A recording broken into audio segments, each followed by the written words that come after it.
rising listed REIT valuations, troughing private commercial real estate prices, and rising CRE debt distress. That's what I'm watching this month as we explore where are we in the CRE cycle. Welcome to the Real Estate Reel from Cohen & Steers. First, we've long argued that listed REITs are a leading indicator to private CRE in both downturns and recoveries. Indeed, listed REITs were first to decline with total returns of approximately negative 25% in 2022, while private real estate valuations were still rising that year. Listed REITs didn't trough until late October of 2023, with total returns down 33% from their peak at the end of 2021. Price returns were negative 37.5% over that same period. However, valuations since that bottom have risen 38.5% as of the end of August. In fact, real estate is the best S&P 500 sector since mid-April of 2024. In other words, given the lead-lag dynamic of listed and private real estate, we think listed REITs are sending a signal that there is a light at the end of the tunnel for the broader CRE markets. This leads me to my second point. When will private CRE valuations trough? Typically, private CRE bottoms 12 to 18 months after the trough in listed REIT valuations.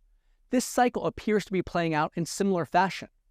Unlevered property valuations are 21% below their peak in the second quarter of 2022. We think private valuations have further to fall, but we expect them to trough over the next several quarters at around negative 25% based upon our analysis of appraisal cap rates versus listed REIT implied cap rates. We think it's important to look at transaction values, which reflect the prices of properties that are actually being sold. That's different than appraisal prices, which typically lag. Notably, private real estate transaction valuations appear to have already corrected, as evidenced by open-ended funds that own core commercial real estate selling properties at nearly 6.5% cap rates in the first quarter of 2024, before tightening to 5.9% in the second quarter of 2024. There are two important related signals that we watch that suggest most of the decline is behind the private CRE market. First, as you can see in this chart, year-over-year declines in transaction volumes troughed in the second quarter of 2023, with year-over-year declines of 59%. Transaction volumes appear to have stabilized in the second quarter of this year, when they rose modestly year-over-year. Second, lending standards, as measured by the Senior Loan Officer Opinion Survey, have stopped getting worse.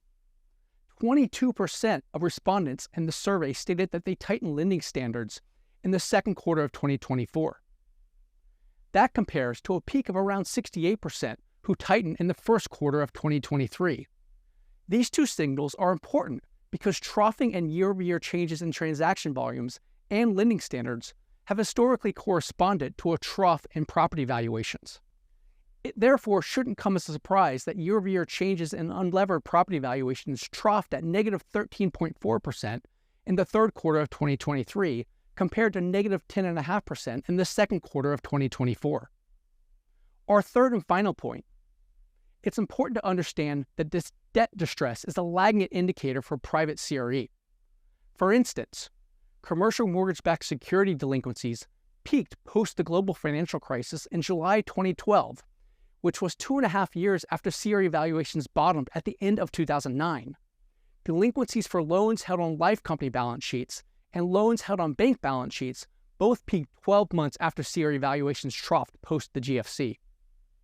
It's entirely possible that private CRE market valuations are currently in the process of bottoming, while distress in the lending markets is just beginning.